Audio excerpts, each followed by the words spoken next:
United States. To the casual eye, they seem no different from other summer tourists, come to marvel at the Colorado mountains.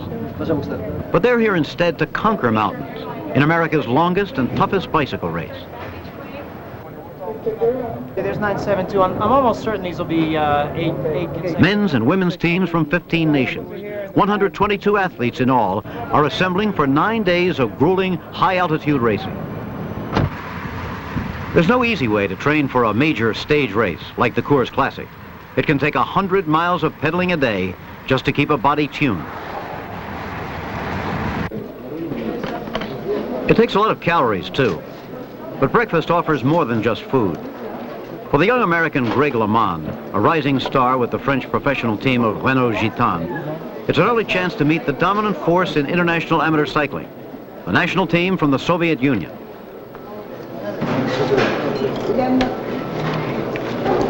Want je moest je helemaal dat klimmetje op naar boven toe.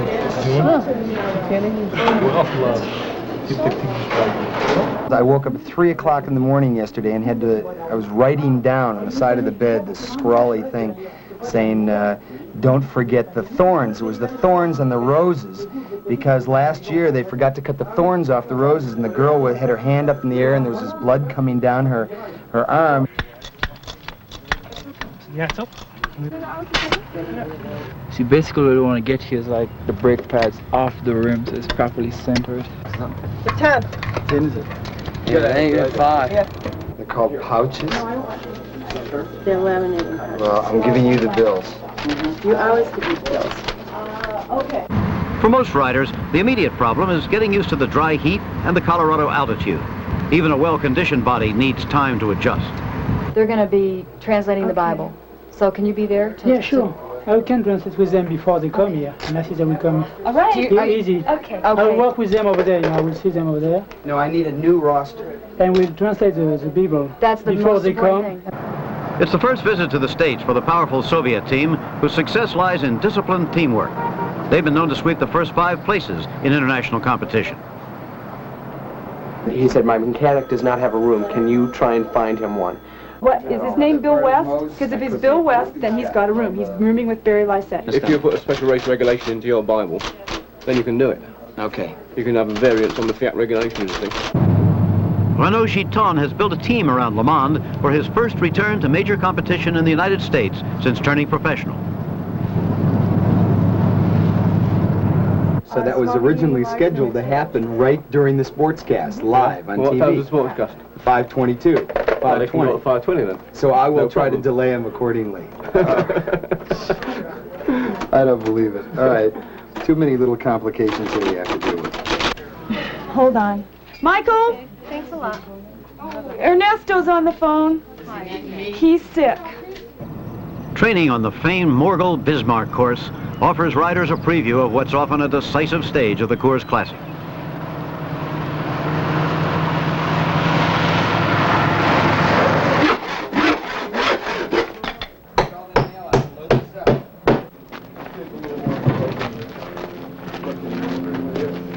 Donc il n'y a pas de problème. Si on est leader par équipe, on porte la casquette de leader, donc la casquette Coors. Will you explain? Yeah, je comprends. T'as compris? Donc là c'est normal. Let's go to make relations. So we come to Boulder, not to cycle, to make relations. We break all theories in cycling, still win races. Alors est-ce qu'on peut régler le problème des noms? C'est pas un problème pour nous. Disons qu'on n'a rien prévu encore. Alors qu'est-ce qu'on peut faire? Est-ce qu'ils peuvent nous dépanner? How do they get their names? We're having them made. A training ride in Boulder Canyon can be a painful challenge, even for a former world champ like Petra de Bruin and her teammates. There's nothing to compare with this back home in Holland.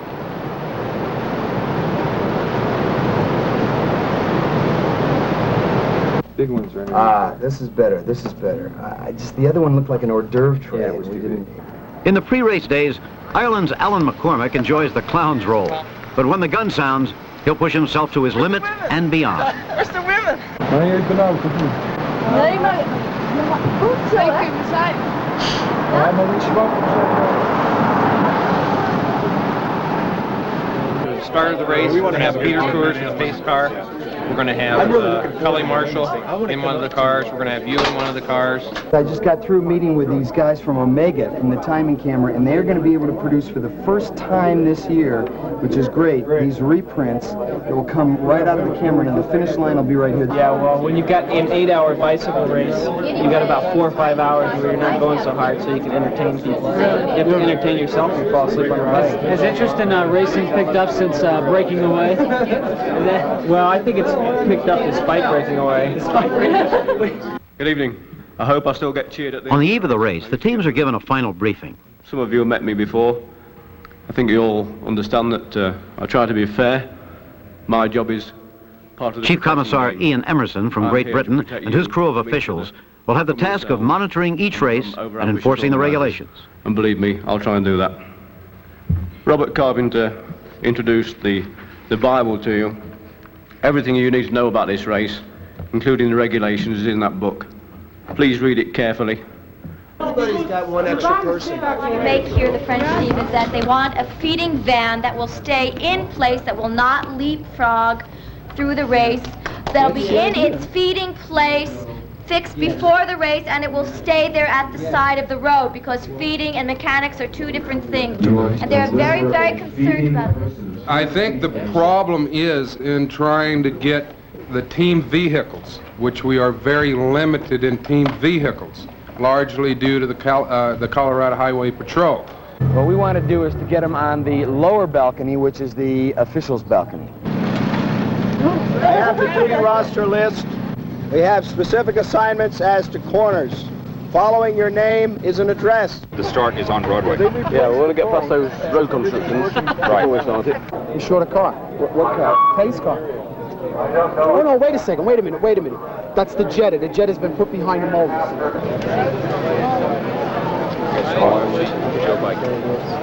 That's a good race for you today, you know. Not too many hills. Mel, how's that working out? All right. Get some marmalade and some bread, at least. Okay. All right. What? Get him a pizza. Yeah. Breakfast, right? For a road race. Какие я soy famoso. Where the hell is he? They're on the way. Io ho chiesto a loro 10 giorni fa per mangiare il più normale. Green Street Club. Watching everybody. Hailstones. What is this? He's got the green hair. You've got the earring. Thank you. Okay, Greg. Sorry. Tell them I'm sorry. Okay. Put it 13 for a second. 13? Yeah, all the way down.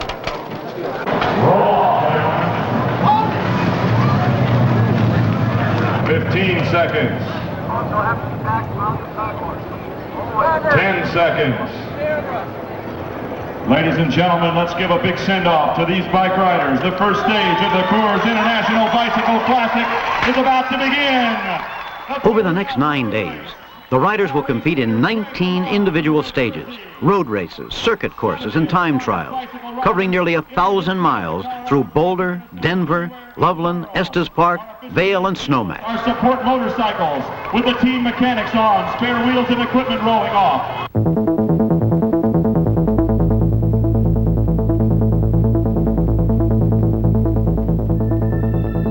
Road races winding across the Continental Divide are a test of strength and endurance over long distances.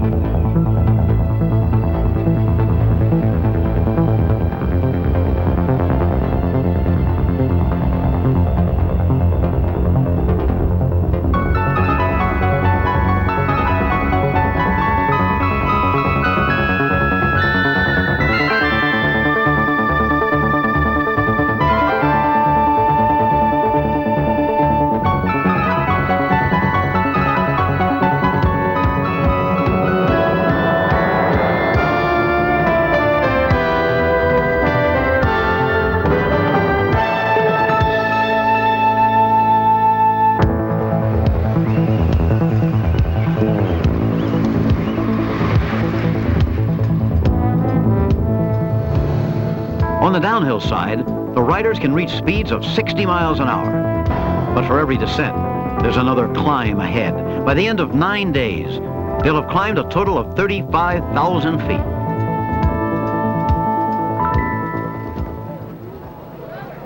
After each event, stage winners and other riders selected at random are routinely tested by the race doctors for any stimulants prohibited under strict international standards.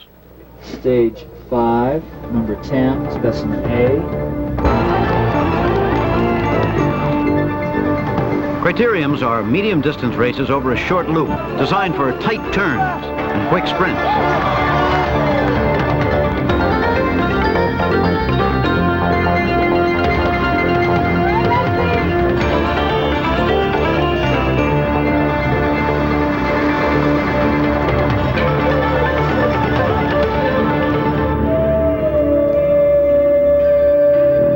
Other circuit courses offer steep, tortuous grades.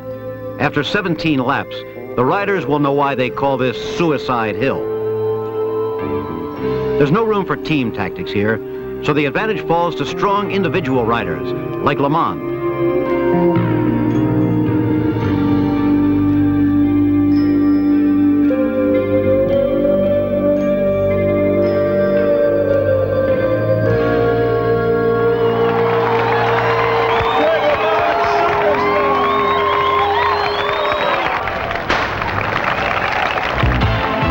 Day after day, they ride to the limit of exhaustion and come right back for more, pushing through the pain and ignoring the danger.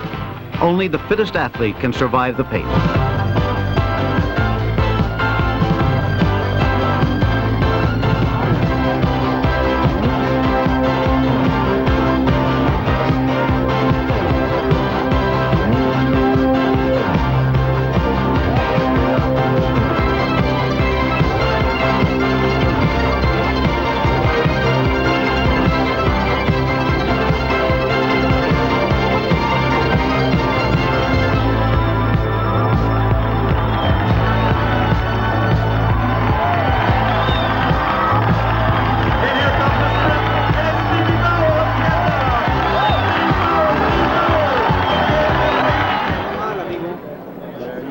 A stage race doesn't have to be all Spartan sacrifice. The host communities hold receptions where the riders have a chance to socialize a while before moving on to the next competition. I don't think so. Okay, 12.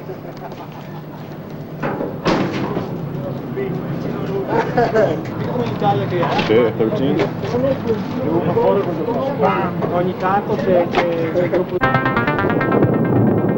Time trials pit each rider against the clock. Now in Italy. And he's off. Soukhorutchenkov. Every race goes on, regardless of the elements.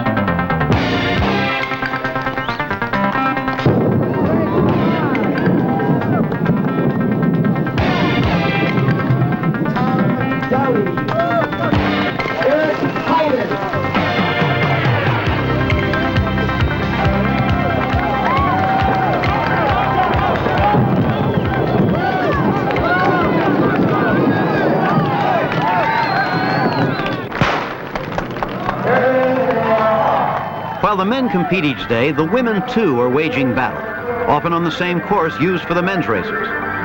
In its short history, the Coors Classic has already become the premier stage race in the world for women, attracting international class cyclists from Sweden, Holland, France, Canada, and the United States.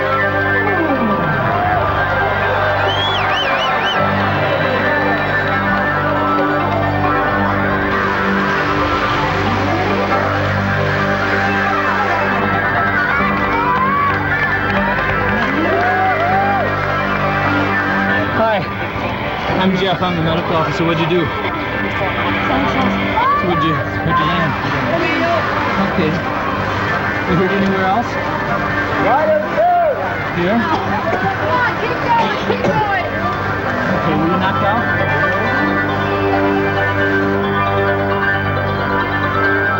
Where's Rice, Steve? No, you can't see.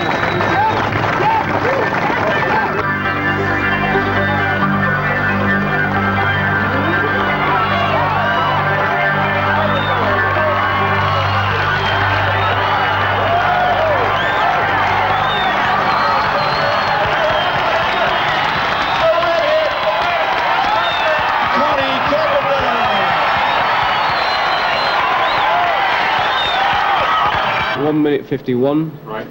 You shout him, I'll check him. A photo finish camera records an image of each rider as he crosses the line. 2. Yep. 22. Right. 6. Right. The results are compiled by the officials and fed into a computer which continually updates the individual and team standings. And our victory bouquet. Although stage wins are important, overall times are what really count. The eventual winner will be determined on the basis of the lowest accumulated time for all stages. The individual with the lowest time going into each stage is given a special jersey identifying him as the race leader. Yuri Kashirin of the Soviet Union, his teammate Soukhorutchenkov, and the American George Mount are first, second, and third place winners here today. At the end of 7 days, Greg LeMond holds a small lead over Norberto Cáceres of Colombia, with the American professional George Mount in third. But the Soviets are close behind, and the race on the Morgul Bismarck is yet to come.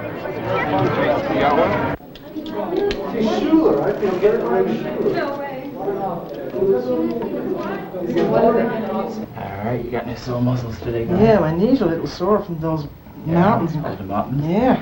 The only people the Russians chased were the AMF guys because they're really battling for that team. Though they're rivals, each racing professionally for a foreign team, LeMond and Mount share the same goal, to protect their individual standings. For that, they'll need a common strategy. We've got to count on your guys, too. They're dying. I mean, they said they're going to go as hard as they can. It's the food, right? No, it's just, they're not ready for this. Yeah. The altitude. I mean, your guys can't have the same deal. I mean, probably even worse. But yeah, well, they're hurting from the altitude, but they're also got more experience and more horsepower. If those guys take off, there's only one tactic we have. You just do like in the pros. You just put them at the front and hammer. I know. You just make it in a line. If you get three Russians away with one of us in there, all they're going to do is attack us. We're going to get dropped. They can still finish like 5 minutes up. Of course, for them, there isn't any hard climbing in it. It isn't long enough for us. So it's going to come down to control. The Morgul Bismarck, 7 times around a parked circuit through the foothills of the Rockies. 92 miles of hammering under a relentless sun. For all but the strongest, it can take a heavy toll.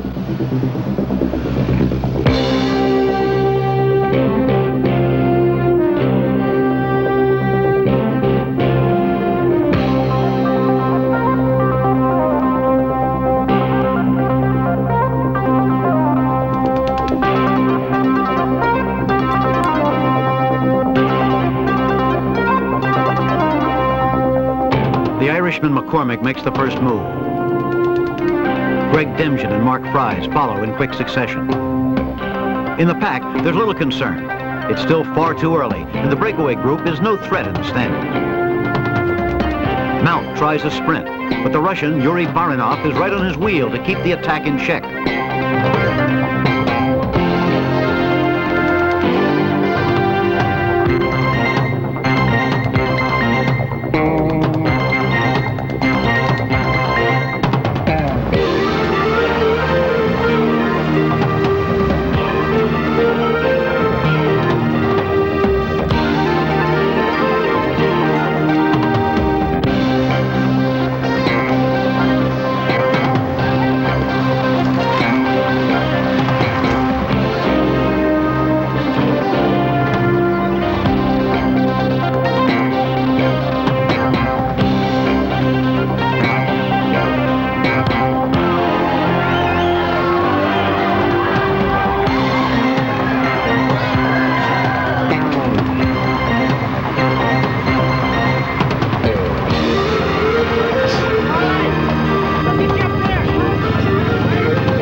As the third lap begins, the Soviets make their expected move in pursuit of the leaders.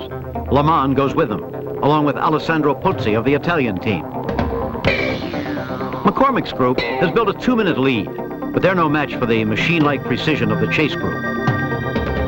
To conserve energy, riders usually take turns at the front, since the lead rider faces more wind resistance. Without their teammates to assist them, LeMond and Pozzi have little choice but to sit in at the rear and let the Russians do all the pulling. For George Mount, the time is critical. If he can't find a way to bridge the gap soon, it may be too late to catch up. First call for lunch. At the feed zone, there's no time for tablecloths and candlelight. Only a musette bag on the run. The ultimate fast food restaurant.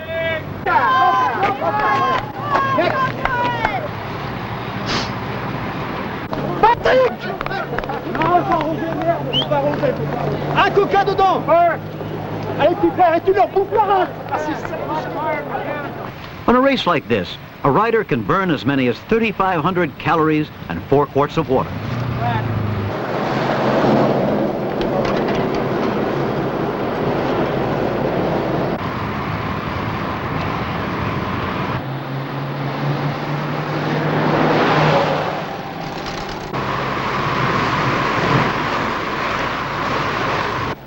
Well, that's a 2-day wheel change.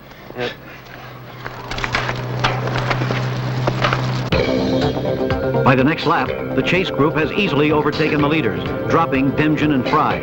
But McCormick has managed to attach himself to the rear of the group.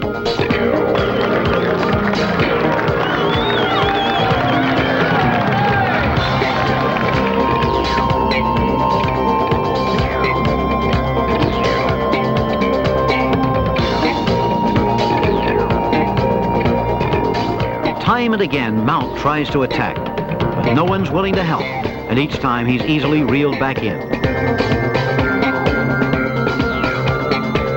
With a $350 cash prize at stake on the next to last lap, a classic confrontation develops between the Olympic gold medalist, Sergei Soukhorutchenkov in his blue King of the Mountain jersey, and the young pro LeMond in the race leader's red and black.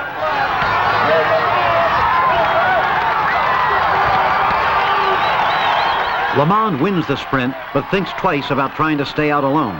Better to drop back and save something for later. It's the next sprint that will really count.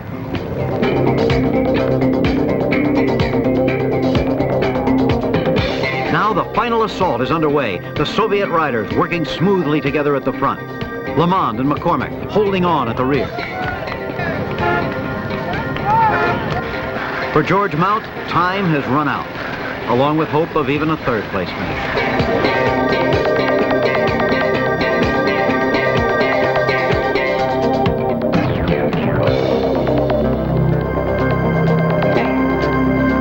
Incredibly, with little more than a mile to go, McCormick has taken a flyer, hoping to catch the others by surprise. His only hope is to jump out as far as possible and try to hang on. But it's one man against the wind, and his tired legs can't keep up the pace. The dream is soon overtaken by the reality.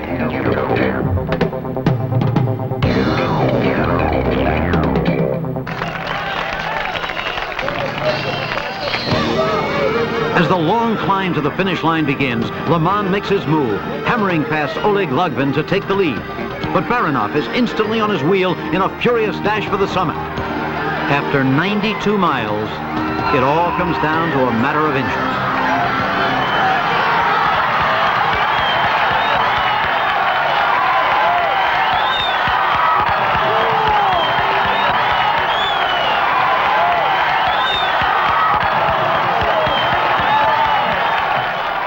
Though LeMond is beaten, he's managed to protect his lead in the overall standing.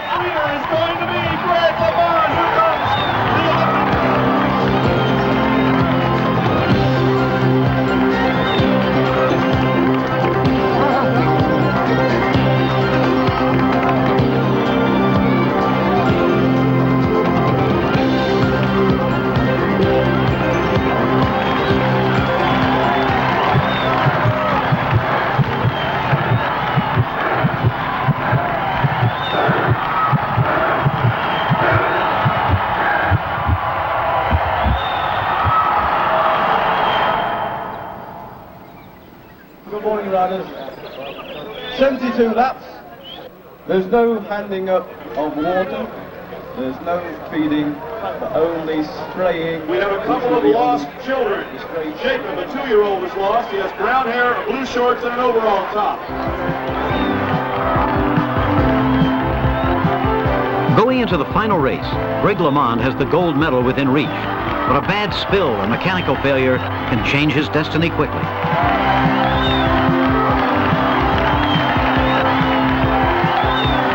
With 30,000 cheering fans on hand and the preams flowing freely, the pace is swift.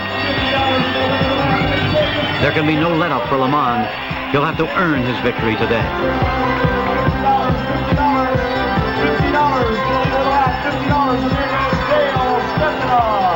Okay, so how much is this cream for? $50. Okay. From the Acupuncture Center of Boulder? Yeah, Acupuncture Center of Boulder. All right. $50, and there goes Greg LeMond! Greg LeMond, the race leader. The Renault, the Soviet team out in front. Not having any language trouble, understanding what that really sells, and $100 is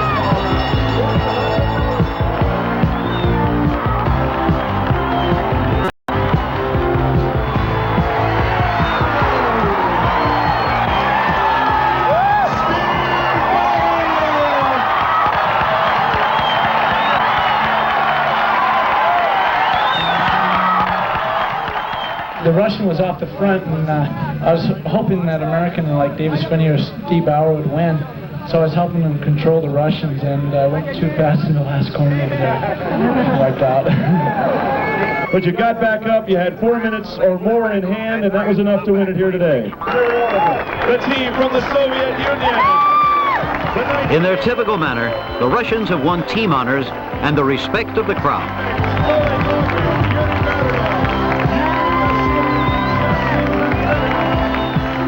For the men's and women's individual winners, Americans Connie Carpenter and Greg LeMond, it's the gold medals and a proud day.